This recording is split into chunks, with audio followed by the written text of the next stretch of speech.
Welcome back to Turn Down the Hustle podcast. Today, I am interviewing my very first guest here on the show. We have Ashley Brown from Boutique 540 with us tonight, and we're going to be talking all about tea parties. So she's pretty well versed in quite a bit of areas in the small business world, from tea parties to subscription boxes to launching her very own storefront. But I'll let her share more. You're listening to Turn Down the Hustle, the podcast dedicated to transforming how you run your creative online t-shirt business by working smarter, not harder, so you can spend more time with your why, people, and passions that matter most in your life. So throw on your favorite graphic tee and turn up the heat press, because it's time to turn down the hustle. Here's your host, digital marketer, cold brew lover, t-shirt maker, freckled hype girl, and owner of Sunkissed Virtual Assistant, Amy. I want to welcome Ashley. Thank you for joining and coming on the show as my very first guest. So tell us a little bit more about Ashley. Thank you for having me. First of all, I am so excited to be here. I'm Ashley Brown. I am from Stanton, Virginia. I started my life as an adult as a firefighter paramedic, where I met my husband, and I'm mom to 4 boys. So very busy in my personal life, never a dull moment there. You got a lot going on. So I do. Yeah, wife, 4 boys. That's not 4 girls, 4 4 boys. boys. 4 boys. Yeah, that's a lot to keep up with. So, all right. And then, okay, so that's a little bit about Ashley. What about Boutique 540? When did it start? And tell us more about that. So I had dabbled in some MLMs for a little while, and was mildly successful in one of those. About 2016, I had my first son, and at the time was able to stay home, but I was honestly bored. I hate to say that as a stay-at-home mom, I was blessed to do that, but I was bored. I needed like a creative outlet, a way to express myself and make a little side income. So I bought one of the very original silhouette cameos and a whole bunch of vinyl, literally a roll of vinyl in every color, and just started making decals for friends and family. And it slowly, well, rapidly, I guess, expanded. And I added a sublimation printer, and that kind of just took off. And then I decided that I was going to dabble in some embroidery. So I bought a single needle embroidery machine, and was just kind of literally playing in my basement, making things for friends and family, just kind of here and there for some extra income. And then 2020, COVID happened and everything kind of changed. I also experienced some major life changes at that point. Rebranded my business. I got married, and I moved back home to Stanton, kind of where I grew up. And my super supportive husband painted our entire upstairs of our house for my office. He painted it bright pink to match my brand. Yeah, he was just so supportive. And I said, I think I'm going to buy another embroidery machine. And he said, go for it. So we did. And it just kind of has taken off from there. I love that. I added a DTF printer, which has really been a game changer for my tea parties and the printing side of my business. Awesome. And is that the pink room that he painted? Actually, this is my storefront, This is also painted hot pink. Okay. And you said you moved back to Stanton, Virginia. So it's just all full circle. And then and then what did you do in Stanton, Virginia just recently? I opened my storefront in September, middle of September this year. We had kind of just expanded, and I outgrew my upstairs to my house, and I had shirts and thread and stuff everywhere. And I went to my husband one day and I said, I think I'm going to open a store. And he said, okay. And I went and looked at some properties a few weeks later. And then about 2 months after that, here we are in our storefront. So exciting. I love that. And so, okay, so were you doing the side hustle? Were you full-time storefront, or how did that transition kind of happen? So when I opened my storefront, thankfully my customers were really understanding of like, hey, I'm going to post a calendar and these are the days I'm going to be here, because I was still working 24-hour shifts at the fire department. And I was pretty much here at the store every day I wasn't at the fire department, which was kind of chaotic and hectic. But in the end, it has completely paid off. in February, I was able to take this full time and kind of flip flop roles. Stayed on part time as a firefighter paramedic, and now spend the most of my time here at my store. That is amazing. And I don't think I really realized that part. I knew you were still working full time and then you open a storefront, but I guess I never really thought into the logistics. So I love that you said, "Hey, here's some of the times I'm going to be here." And then did you use that as like a deciding factor like, "Hey, people are coming to make that leap and leave your full-time job?" Yeah, so I had people being like, "When are you open?" Because at the fire department, we worked every third day. So it was really random the days that I was here. And it was really tough if I was up all night there, running calls. Then I was coming here and I was just kind of dragging. And I had a friend that offered to help me out some. So I actually kind of all at once brought her on as a part-time employee and said, "You know what? I want to do this. Let's do it." And I just made the leap to do this full time. I love that. And I love that you stair stepped it too, because I think some people are ready to make a lot of changes all at once. Like, hey, I need to leave my job. I want to open a storefront. And you did it with baby steps, and gradually approached, and it worked out. I did. That's, It was super scary and I had a million questions. But again, I'm so thankful that my husband, I have all the thanks to him. He had a solution for all of them. mm, And he said, just do it. Just I do love it, it. you know? And it makes all the difference to have somebody that is supportive and encouraging you just when you want to doubt, like, no, we're doing it. We're painting the walls pink. We're doing it.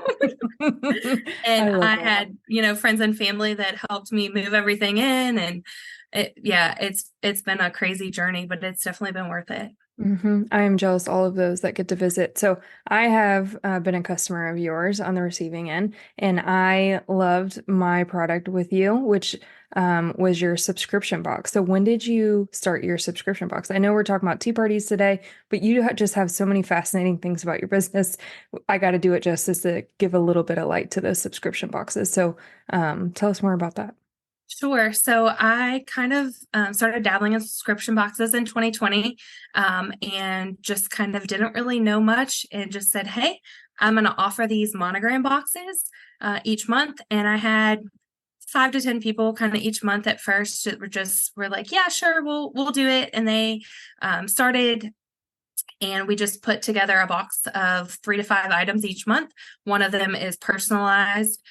Each month has like a different theme. Everything kind of coordinates together.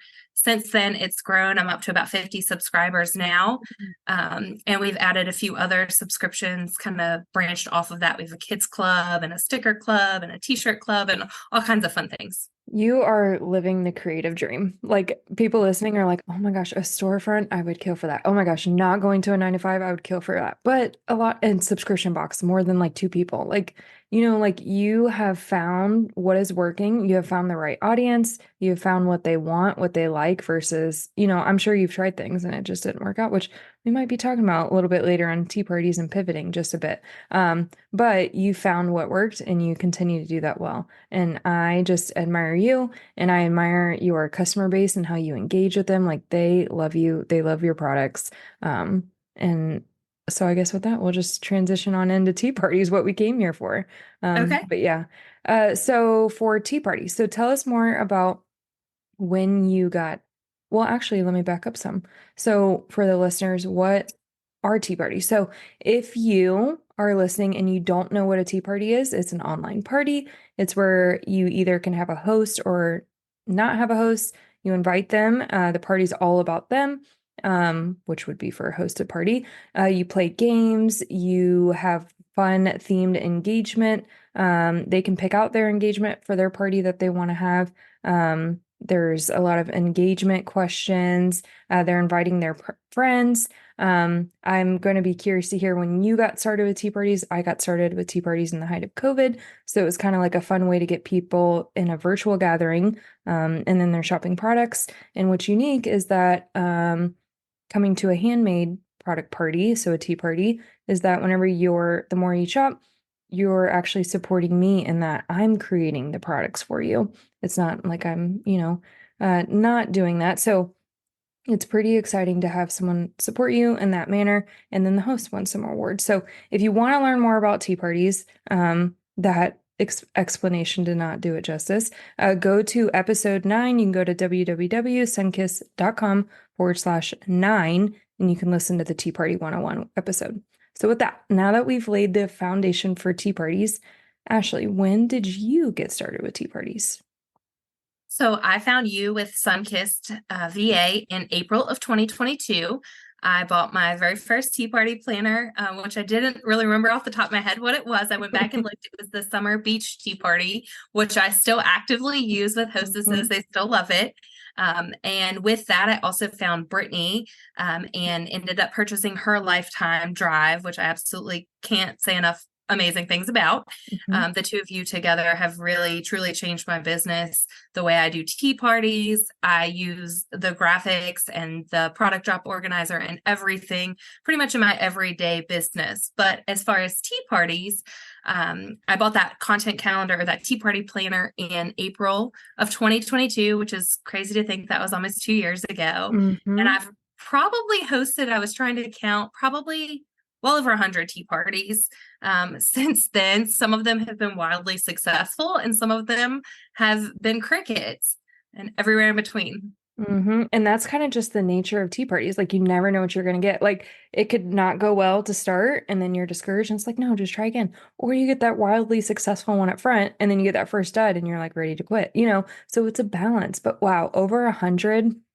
I'm just thinking about the amount of members you've had to remove. Do you delete your groups or do you keep them? So I've kind of dabbled with both. And honestly, Okay. I just kind of keep them and usually they just kind of go by the wayside. I had an issue with some spam in one and I deleted all of that and just inappropriate content and whatnot.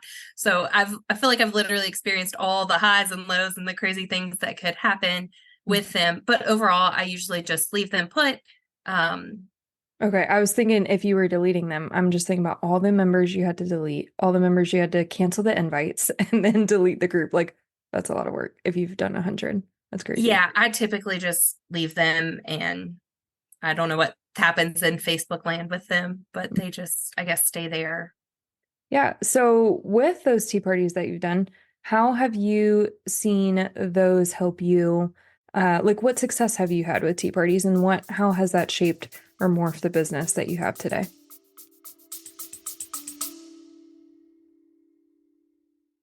Do you remember flipping through the pages of 17 magazine, rushing to find a pen for those fun quizzes in the back? Well, get ready to relive that excitement with my first ever quiz. This time, we're not figuring out which boy band you are. We're diving into what your email habits say about your summer activities. Are you a pool party, a beach day, 4th of July fireworks, or a sunrise jog? It's a fun, quick 10-question test that will give you some surprising insights into your email marketing style. And the best part, you'll get actionable tips based on your test result to boost your email game. Head over to sunkissva.com/email quiz to take the quiz now.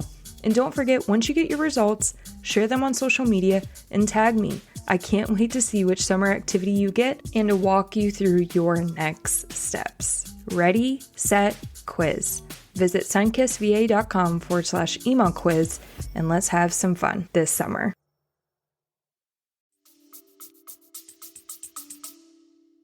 Yeah, I think it's been super helpful for the business that I have now. I started out with my very first hostess that happened to be a friend and a good customer and just said, hey, would you be willing to have this tea party? She also was involved in some MLM. So she was a little familiar, but had never done a tea party with like a handmade seller. And I think having a hostess that kind of understood how it worked for my very first one, she was very much engaged. She was very active in tagging friends and commenting and encouraging people of things that she thought that they would like. I think all of that was wildly helpful. And then she invites someone, or he, then they invite their friends, and then someone else wants to host, and it kind of just catches on from there. Like, it really just starts with one, and that's what I always try to encourage people, like, just getting started. Like, I don't have all of these people. It's okay. You just need one. Like, that one friend, that one sister that thinks everything you do is just great. Like those people in our lives that no matter what you do, like they just think it's amazing and they're going to support it. That's where we want to start and then go from there. So that was a little bit ago that you started. So just almost 2 years ago, like you mentioned. But I would say the platform in which we host tea parties on Facebook, it's ever changing. Just when you got a good system down, they either added a group tool, removed a group tool. Algorithm has either plummeted or it's going well. It's always changing. So since you first started, thinking back to then, how have you kind of seen tea parties evolve? Like, is there something you used to do for tea parties that maybe is no longer working, or you didn't try before that now you are and it is working? So how have you kind of evolved your business with tea parties? Sure. So when I first started tea parties, I posted everything to the group manually, one by one. It took a long time because I didn't really understand all the tools. I didn't really know what I was doing. So I posted everything, had them comment to claim. Since then, I've learned about scent share through you. Thankfully, that's been a lifesaver. As we know, that's about to change, but that has been incredibly helpful. I've also shifted from comment to claim to adding everything, moving everything to my website to make it a lot more automated. There are some weeks that I run 2 and 3 tea parties at a time. So it just makes it a lot easier with everything being on my website. I recently participated in your training about switching from page parties. So I'm going to try out some of those things. I have a couple parties scheduled. I may try and do a page party and at the same time, also do a party where I kind of schedule everything manually through Meta just to see if there's a difference and compare those to how long things take. I am really interested to see because I have definitely noticed a turn in the algorithm. And it wasn't even the start of this year, it was the start of last year, 2023. So I'm really curious to see how page parties function, if those are the new thing, if that's helpful, or if it's no, we're sticking with it. Because Facebook groups offer a lot of value for tea parties, right? The private, like this is your party. Like there is an exclusivity aspect that I do love about tea parties. So that'll be interesting. So, with all the parties that you host, I'm curious, do you usually throw a party a week or do you like double up so you can give yourself a week off? How do you balance all of the tea parties that you're trying to throw? Most weeks, I typically do 2 tea parties a week. I kind of just set everything up one Sunday and run the party throughout the week. And I try and actively engage in both of those throughout the week. I typically don't give myself a break. I took a break from opening my storefront in September through the end of the year. And then I just started back up hosting tea parties again mid-February. And I'm already booked through kind of early May. I love that. So, with that, I am just really curious about a lot of the stuff. So, with the parties that you're getting, do you have like a wait list for hosts or you usually just book them as far out? Like if you have a host, you try to get them on a calendar. So I actually just recently, when I picked back up doing tea parties, I created a sign up genius form with just kind of like my availability and added 2 slots to each week. And I posted it in my VIP group. Since a lot of those customers know me, trust me, have shopped with me, have maybe hosted parties before or wanted to, or were curious. So I just kind of gave those people first shot at claiming a date. And it took kind of I hate to say the begging, but the asking for Mhm. hostesses out of it. I just posted it and said, here's the link, sign up to host your party. I'll be in touch as it gets closer to work out all the details. And then I also post that link in my tea parties now to search for new hostesses and say, I know, we post the graphic of this party's ending, host your own party. This has been so much fun. And then I usually throw something in there of, hey, my calendar's filling up. Here's the link. Go ahead and claim your spot before it's too late and you miss out. I love that. And so would you say, are those new people signing up or are those repeat hostess? Like what is like the demographic of those I signing would up? say it's honestly, well, since I kind of took the break from September through, I took probably about a 4 or 5 month break. And honestly, I needed that break with opening the Mhm. storefront and everything. So I think that it's probably 60-40 previous host and new host. Um, New host of people that haven't hosted with me, but maybe my current customers or shop in my store. not necessarily new hosts that I've obtained from other tea parties, which I'm still trying very hard to work on. Oh, yeah. Which I got asked the question, doing it for 2 years. Like, I know a slight break, so you could go work hard on something else. Sure, that's a break. That's the creative entrepreneurs we are at sick. But okay, so like burnout, do you ever feel like, oh my gosh, I've seen this content again and again, like I am just not feeling it. Like, have you hit those ruts? And if you have, like, how did you come back from that when you're just like, it's working for your business tea parties, but it's just like the feeling, the motivation is kind of starting to leave you. Sure. And I think that was me last fall after I had spent all summer. I took 1 week off the week I was on vacation with my family, but otherwise I probably hosted 40 some tea parties last fall or leading up to last fall when I opened my store. And I was kind of mentally drained, and I just needed that little bit of a break and to shift gears. But I knew that it was working. I knew that I enjoyed them. I knew my hostesses enjoyed them. And I knew that was a great way to bring in new customers.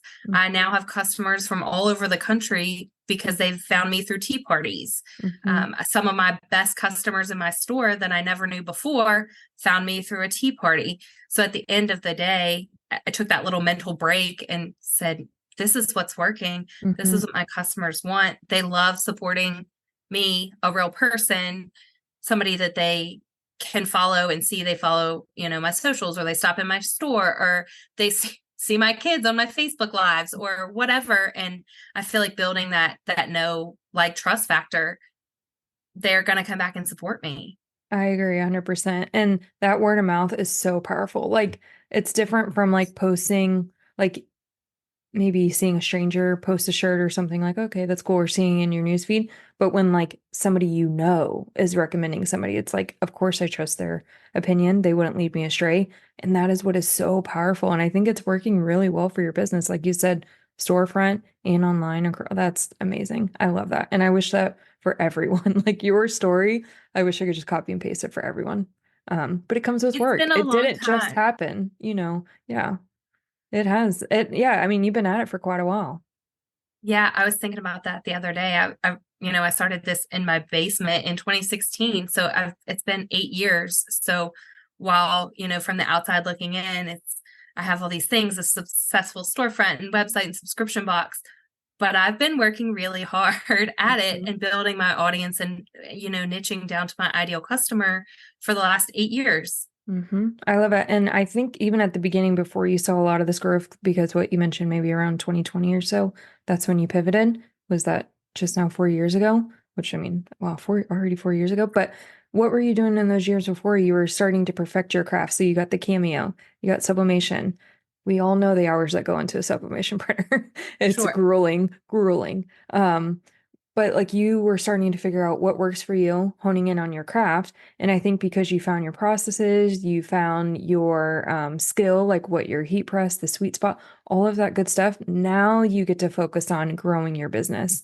So not worrying about growing it too fast before you have a product that's worth scaling. And I think you got to that point, and that's really exciting, especially in the storefront.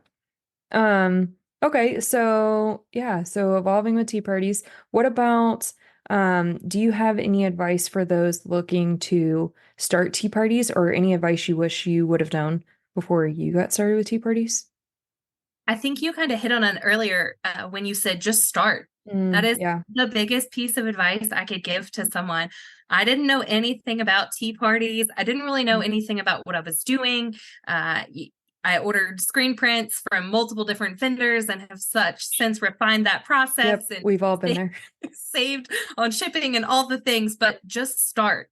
Uh, Go get a tea party planner, find a host, ask your best friend, ask your best customer, ask, whoever, your mom, your sister, just ask someone and do the first one. Once that first one is under your belt, it's so easy from there. You can figure out what works, you can tweak it. Another thing that I kind of picked up, Amy, from your group is the hype team. Oh, I didn't have yes. that when I first started, but get your bestie. If that's not your host, get your bestie or your hostess bestie to hype up your tea party. Comment, like, share, act, be engaged with that. Hmm. building that excitement around it is awesome. Yeah, absolutely. And so do you rotate your hype team members? Do you have like a different one for each party, or is it not really set? Do you just kind of ask friends here and there? I don't typically use hype team members. I have like once or twice when I've done, kind of traded hype teams with other people in your group. I don't Okay. typically use that, but I think that would be something that's incredibly helpful for someone just getting started, Hmm. especially if you're doing maybe a mystery host or doing your first party in your VIP group and you don't want it to be crickets. Hmm. Having, one or two people join and reach out to me. I'm happy to join for you guys if Yeah. you need a hype girl. I'll be your hype girl. Yep. Um, I love but it. absolutely. For your host, have you ever had where like a host is not the ideal host? Do you try to coach them up, or do you get to a point in the party where you're kind of like, okay, this party is maybe not successful. I'm gonna just try to ride it out and now just focus on building the next week's party. So I actually had a party probably the middle of last year. I reached out to the host to plan everything and got it all set up. I sent her the link to invite her friends, and it was crickets like up until Wednesday or Thursday. So I just kind of was like, well, I'm not going to be active if no one else is. There was no one had been even invited. Mm. So I reached out to her Sunday night when the party closed and I said, hey, I'm really sorry, but there was no one invited to your party. And it was kind of disheartening when she reached back out and said, oh, I'm really sorry. I hope I still get my free t-shirt for having a party. So I was mind Oh, blown. oh, that's so awkward. And I thought on it for a while, like, how do I even handle this? Yeah, Um, and just kind of explained that we could try again or yeah, whatever. But yeah. I just couldn't imagine someone asking that when Oh my they gosh. didn't even invite a single person. No, don't you get a shirt for hosting a party? Is that what you would consider host? But I mean, everyone's definition is different. I see free tea and like, oh, okay, I just got signed up. Oh my gosh, that is so defeating and frustrating. But usually most of them are pretty good. I send them your hostess tips or the Mm, hostess tips guidelines that come kind of with the party graphics and just ask them if they have any questions. Most of my hostesses have done some kind of online party, especially now that most parties have shifted online. I hmm. actually don't know anyone that does at-home parties anymore. Might be a cool thing to get back into, but Yep. I feel like all my hostesses kind of understand, hey, I just need to tag some friends or be engaged, comment, like, share. And they've usually gone pretty well. Hmm. Yeah, I love that. Well, you are definitely one of the more seasoned tea partiers, and not just seasoned, but I would say consistent with it. Even though, like you mentioned, like if it's working, keep doing it. I mean, there's a balance between, burnout, making sure we're in it for the long haul, but like you are just proof that like if something is working, continue to do it. We don't always need to try to switch it up. Like we're always, but I think that's the downfall of creative sellers. We're always wanting to try something else, even if maybe it's just working and we just need to stay put. So I want to talk more about your storefront. So tell us more about your storefront, maybe some displays you have in there. I think you even have a tea bar in there. Is that right? So tell us about the tea bar. I do. So I have a two-story storefront. The downstairs is kind of home goods, trendy items, seasonal decor, things like that. And then upstairs, I have a build your own tea bar, similar to like a Build Beer. You That's come so in, cool. you pick a print out, and I have a ton of different blanks. We have tees and tanks and sweatshirts and hoodies and kids blanks and tie dyes. And so, I mean, you literally can build your own tea right there. We take them in the back, use the heat press, put it together, and a minute later, you're walking out the door with your tea. Again, you are living the dream. A lot of sweat, maybe some blood and tears have gone into it, but that is so exciting. And just to see it play out and unfold in our group, I'm just so excited that you share with us as you're going along those steps. It's just been fun to watch your journey, and I can't wait to see where else it takes you. So, Thank you so much. yeah, with that, so if anyone listening wants to shop with you or maybe stop in by your storefront, where can they follow you? Where can they shop at your website? Share all of your links with us. So our storefront is in Stanton, Virginia. We finally made it to Google. That's exciting. Someone Yay! told me the other day, you're on Apple Maps, you're on Oh yeah. Google. So we're in Stanton, Virginia. My website is boutique540.com. We are on Facebook and Instagram. I love it. Okay. And then they can also sign up for any of your subscription boxes, right? Those are right on our website as well. Perfect. It just says grab a box. There's a link and it has all the information for all our boxes there. Awesome. Well, thank you for joining us, Ashley. This was really fun to interview you and just kind of pick your brains about some of the different things, some of the burning questions that I know people have specifically about tea parties, and then just that added bonus of hearing how you left that 9 to 5. So, if you want to check out Ashley, or if you are driving and you get a chance to get her links, they will be in the show notes. I'll put all of the links where you can find Ashley and shop with Boutique 540. If you're wanting to learn more about tea parties, you can head over to sunkissva.com/9 and you can learn more about that Tea Party 101 episode. So thank you, Ashley, for joining us. And that's all for this episode. It's time to wrap up another incredible episode of Turn Down the Hustle. I hope you've enjoyed today's episode and found some valuable insights to fuel your journey.